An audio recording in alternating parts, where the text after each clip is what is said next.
as people continue to trickle in, we're going to start talking a little bit. So I am Jenna. This is Jennifer Merida, certified divorce financial analyst with the Tranel Financial Group.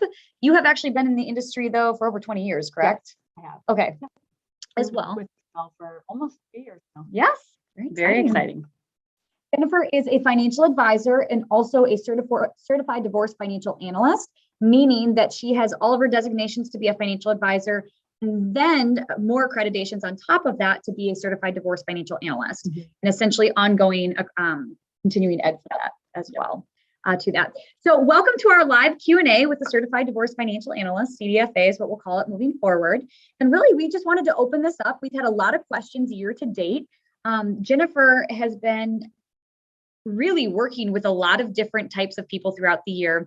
I know that the pandemic was hard. It's probably the best way to say it on a lot of people, on a lot of couples, mentally, physically, just making sure that you're present with everything that's happening. And what we want to do is we actually want to start off by answering some of the commonly asked questions we've gotten year to date.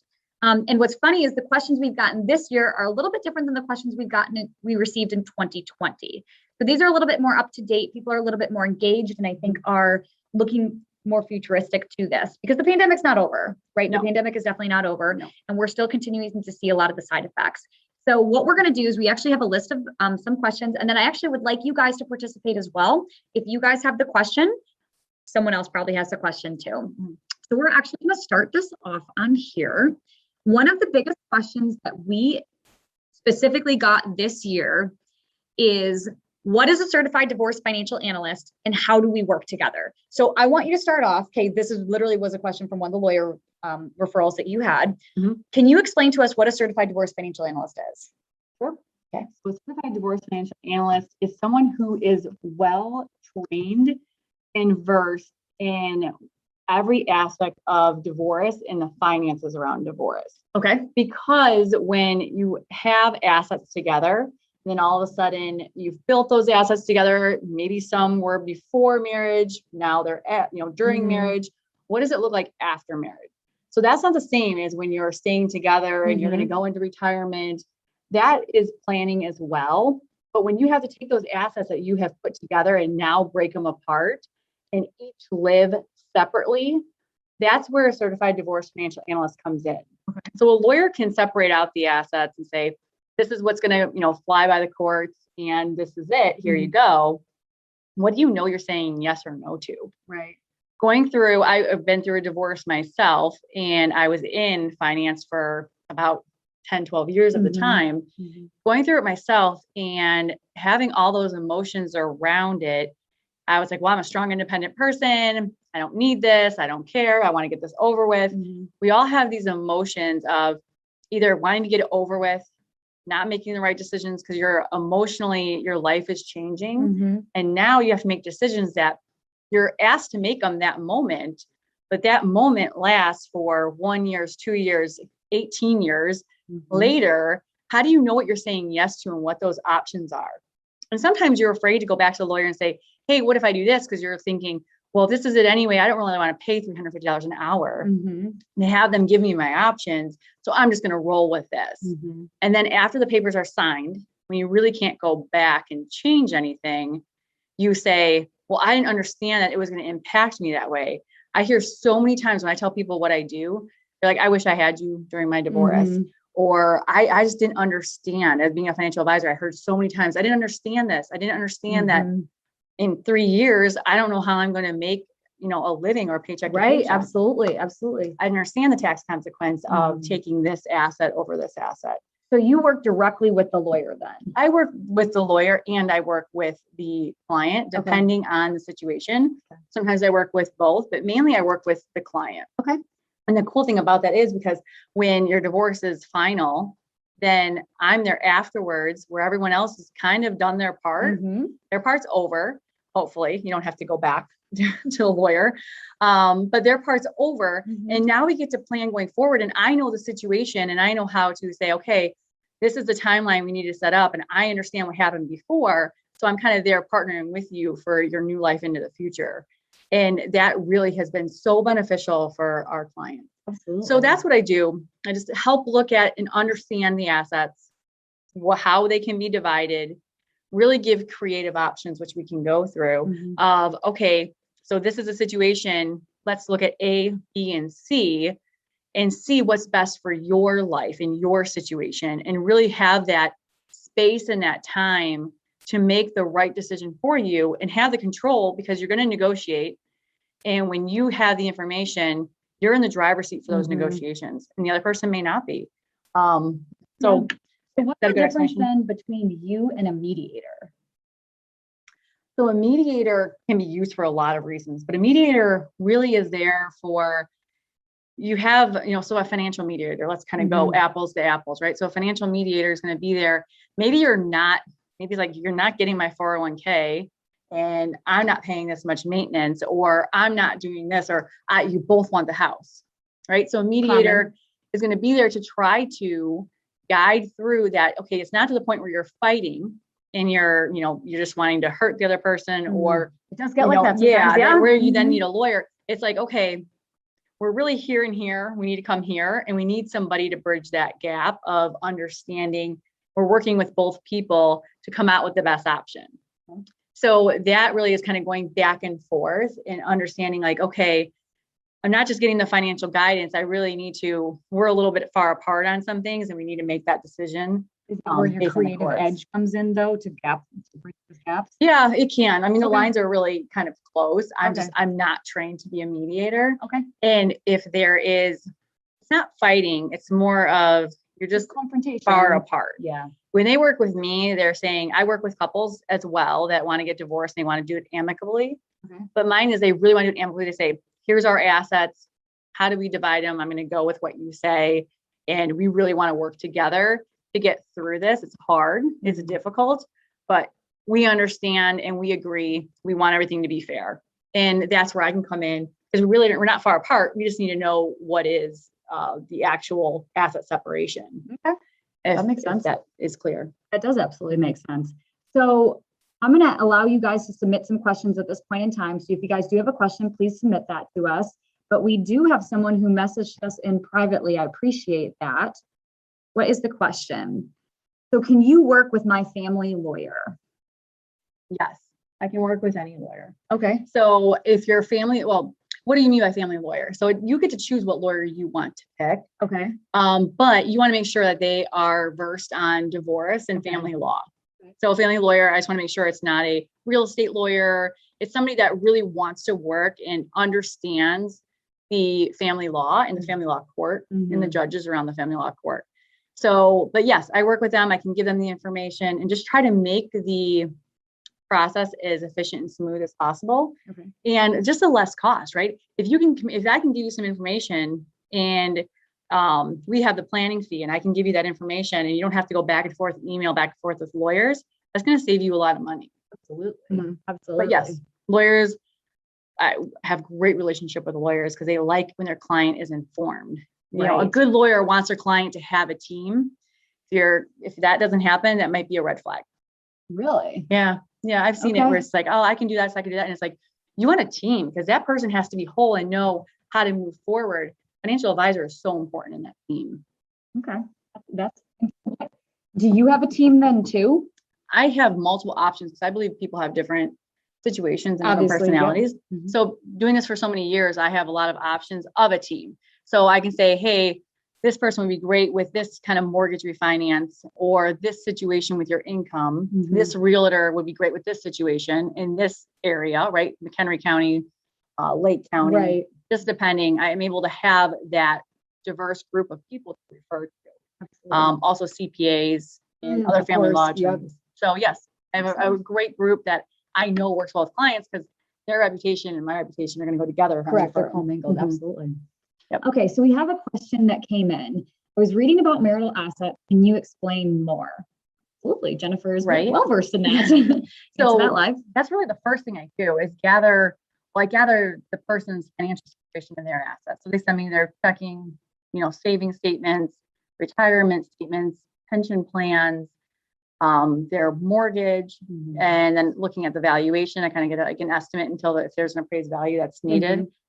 And looking at all their financials and letting them know where they're at now. A lot of people are just working and raising families, and all of a sudden you have a disruption of a divorce. Well, they're not, I mean, when you're having two incomes and you're just kind of rolling with it, sometimes you don't dig and say like, oh, here's a map of what I need. It's kind of like a doctor. You should do it every year, but we don't. Correct. Because things are going well until they're not. So now I'm letting you know what you have. Then I look at the dates you were married, timelines of the assets. If there's 401ks, there's jobs being switched. Of course. I look at everything and say, okay, so this portion is marital and each of these assets, and I break them up because sometimes they're after-tax assets, of course. Sometimes they're retirement assets, right, that are going to be taxed or penalized if you use them. The house, most cases, if it's under 250 per person, like CPA, but I mean, there's different situations for everything, but won't be taxed. So we want to compare apples to apples. Right. And then also just knowing what's separate. So if it's inheritance, money that came in before the marriage, was it commingled? Was it not? We can look at the dates and timelines. Also, I've also taken in looking at a marital asset, like a checking account, and see, are there trends that money is kind of being siphoned out, right? I'm not a forensic accountant by any means. I can look at trends and say, hey, you might want to hire somebody. So I want to see, are you wasting money? Are you not wasting money? Yes. But how do you build that team? So looking at the marital assets of the home, even if one person's on the mortgage or one person's on the deed, but it was done during marriage, doesn't mean that's a separate asset. That's a marital asset. Oh. So really understanding That's interesting. what you have and what does it look like to be divided. Then from there, we get creative with options of, okay, so you're going to stay in the home. And we'll talk about that, I think, a little bit later too, but we'll stay in the home. And then there's equity in the home. Now you owe the other person. It's an asset. The home is not a liability, even though we all think of it because we normally have mortgages. It's an asset. So the equity that's in the home, you have to pay out the other person their half. And then where does that money come from? Not everybody has 50,000 and to really give the other person. Absolutely. So, well, someone just messaged in, how do I stay in my home? That's a good, like, I have a whole different category on that. Okay. So can you it give is us really an overview? residential analysis, right? Are you going to rent? Or are you going to like you do with your resident? Who's staying in the home? So the first thing is, are you guys going to fight about who's staying in the home? Or do you agree? Right? I mean, that's a huge piece of it. Sometimes there is no agreement. Then we have to decide who can afford to stay in the home. That's, the second option. But really looking like, I want to step back and say, let's look at the emotions around the home first. The first reaction is to say, if you have children, I'm not moving my kids away from this home, away from their school, away from everything they know. Their parents are divorcing and now we're going to uproot their everything else. Right. First common reaction, which is, definitely protective and fair.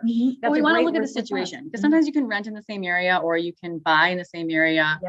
Sometimes kids, I want to look at it and say, maybe they don't want to be in that home because that's a lot of memories of marriage. Maybe it's exciting for them to move. And they get a new room. So it's just options lawyer. Sometimes that's not the case, and we do want to stay in the house. So I think we just want to look at all options. So then we look and say, okay, I'm going to give an example. A house is worth $300,000. Okay. So the value is $300,000. Right now it'd be worth $400,000 with the way housing prices are. But and that's another issue that if you're going through divorce, you need to hire a financial advisor or CDFA because of the inflated prices of homes. Yes, that's a great point. That is a great point. What's the timing of everything? But so if it's worth 300, you owe 100. Easy math. 200,000 is the equity. If you want to stay in the home, you have to give the other person, most cases, they're owed $100,000. Where they get that from, it's fine, but we have to have options, right? Okay. So now to stay in the home, you have to give the other person $100,000 and then you have to refinance. Okay. So do you have the income to refinance? Are you able to refinance? Okay. That's the first question. So you can get pre-approved by somebody that knows what they're doing with clients that are going through divorce. Okay. If you can refinance them, also having creative options of, okay, so if you have a $100,000 mortgage, do we add the $100,000 to the refinance? And now you have a $200,000 mortgage. What does that payment look like with your cash flow? Also, if you have somebody that knows what they're doing in the mortgage area, they're going to take that $100,000 that you owe to the other half and use it as a lien. So you have the lower rate. When you refinance, there's cash out rates, those are higher. You can actually do it as a buyout and it's going to be a secondary market normal, like Freddie or Fannie rate. Okay. You have to have somebody that knows what they're doing. So first of all, that's Sounds like it. an option, right? So they can get the $100,000 that way. Okay. Other times people are like, well, I want my mortgage to be as low as possible. Refinance just 100. Let's find out a different way to give them 100. Okay. So now they'll look and say, okay, what's the other biggest asset, which is retirement? Yeah, of course. So they'll say, okay, I have 500,000 in my retirement. I'm just going to take it out of there.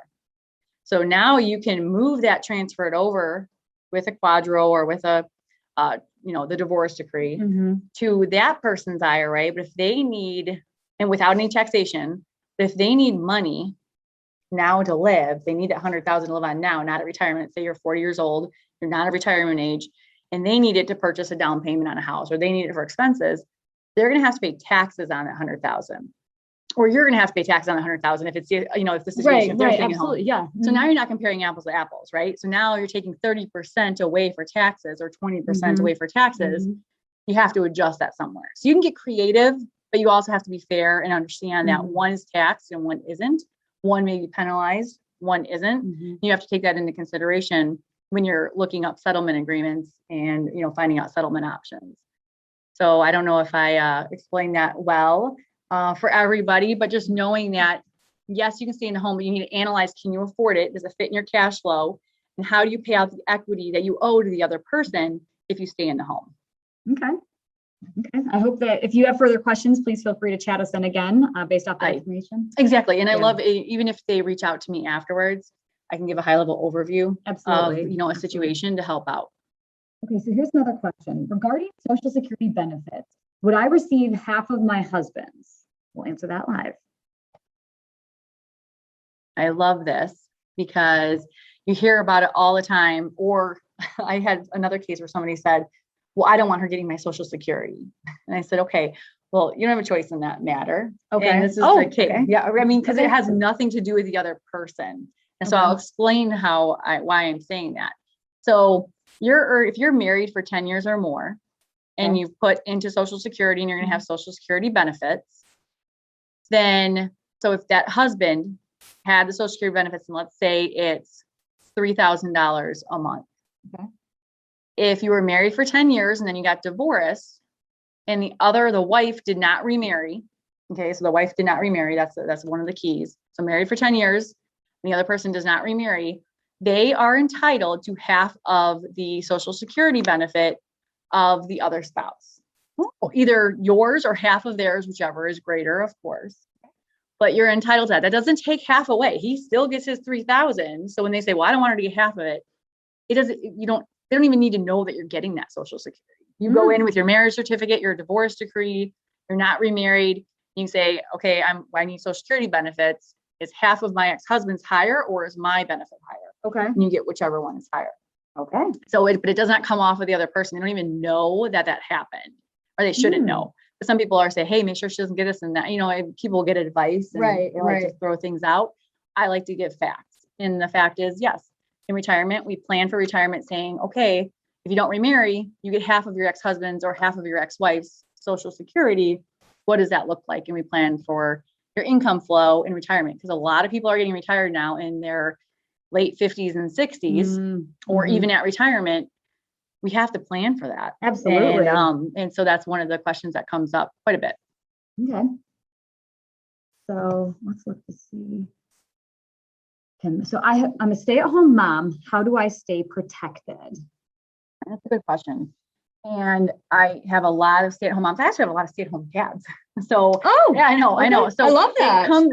It comes in different areas. So I have a few stay-at-home dads now, or looking at, I have the moms that are working, but looking at the stay-at-home dad and how does that work? So we look at that and say, so everybody has a role in marriage, and the role is, and mine's hybrid, right? I work and I'm a mom, but the role is a lot of times over here. Every once in a while, I'll take it today. A lot of times, where am I going with this? Stay-at-home mom being protected. Perfect. So, sorry, I distracted her with the superhero. I'm sorry. Well, a lot of times then, so that person's responsibility, like I'm going to use husband and wife, but just keep black and white. Okay? The husband's responsibility is to go to work and earn an income for the house. Okay. So they are earning an income for the house and the household. Okay. That's that part. And then we'll simplify and say the stay-at-home mom is running the household. Okay. So their responsibility is running the household, kids to school, and making sure, we commingle things a lot now, right? But let's say black and white. So everybody has their responsibilities, but you're building a household, you're building a marriage, you're building up assets. Absolutely. The other person has more earning capability because they're able to obviously do more at work because they don't have to run home and, take somebody to soccer practice. Right. And like I said, I'm being very black and white right now. Correct. For simplicity's sake.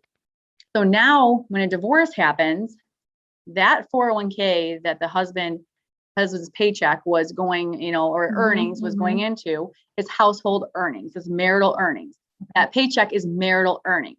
That pension that was built because he could work and that employer has a pension plan is marital earnings. So when you're a stay-at-home mom and you come to me, I look and say, okay, so first of all, how long are you married? What does maintenance and child support look like? Okay. What are your goals, right? Because maintenance is not going to support you forever. It's really rehabilitative to get you back into the working world. Unfortunately, life changes, everything has to change, and that's a reality. But how do we plan for that? Okay. But the retirement, half of that, or whatever the marital portion is, we have calculations that we work on, but let's just say half for simplicity is going to be split in the marital assets, and half is the husband's and half is the wife's. It doesn't go to the wife. It's a marital asset. Half is the husband's, half is the wife's. Okay. Half the pension is the husband's, half the pension that was earned during marriage is the wife's. Okay. Half of the checking, the savings, income earned, RSUs, stock plans, all that stuff. Name it, and that's vested and those complications. That is marital asset, and that is split between the marital household, which is husband and wife. So we're able to look at those assets and say, okay, so retirement, and some are just regular investments, and say, okay, so how do we work to get the most income? So what is your maintenance? What income are you earning now? And what are your expenses? And then do we need to supplement with other income, or do we need to take some, maybe there's investable assets and pull some income off of there for short term? So that might be short term. And we learn how to, like I said, what are your expenses, which includes probably housing, right? Do we stay in the house? Right. Will you get equity out of the house? That also, if you move, you get equity out of the house, maybe that helps pay the rent for a while. Also, another creative thing that we haven't talked about is if you were married for over, let's say 20 years, just because I want to make a maintenance to be due for 20 years. So if you're married for 20 years and over the span of that 20 years, you're getting $1,500 a month. We can also do things. So if you need cash flow now, sometimes we can say, okay, so that 20 years, $1,500, I did not do this in my head. We're going to make it up and say it's $300,000, over that time. We can discount that and go and do a negotiation and say, okay, instead of, there's risk on both ends, of course, but we look at that, but we say, instead of paying $300,000 for 20 years, are you willing to say, discount it and say $150,000 and pay that up front out of some other asset if it's there, or $100,000 or whatever it is, but we discount it up so you can get cash now. You have cash to live on, maybe invest a portion of it so that grows for you. But what we do is we discount that amount, right? Time value of money, we discount that amount to get a lump sum now. And we figure that out later. So there are ways to get more cash flow if you need it. Really getting creative, with those options. And because if there's child support, maybe that's enough, but it's based on your specific situation. The most dangerous thing that can happen when you're getting a divorce is listening to everybody else who got divorced. You need to have your team and you need to have your experts. And you need to have that team of people that have the experience. Maybe they're not experts, but have that experience, right? Yeah. So build that up, because your situation is not, you do not know, one part of that story. You do not know both parts of that story. There's two parts to every story, two parts to every divorce. They're saying, well, I got it for this much time. I got this much money. I had the same amount of kids as you. That was not their situation. Is there an inheritance on the back end that you can support yourself? So maybe you don't need 60% of the assets. You only get 50-50, or they got 70. Every situation is different. You don't know that other situation. You need to know yours. You know your finances, your situation, and have a financial advisor that's going to be there for you during your divorce and afterwards. Okay. My soapbox. I love it. And so realistically, right, so we're coming up on time here, so we're going to be polite and stay on track. Okay. If you guys have any further questions, please feel free to contact us. Okay.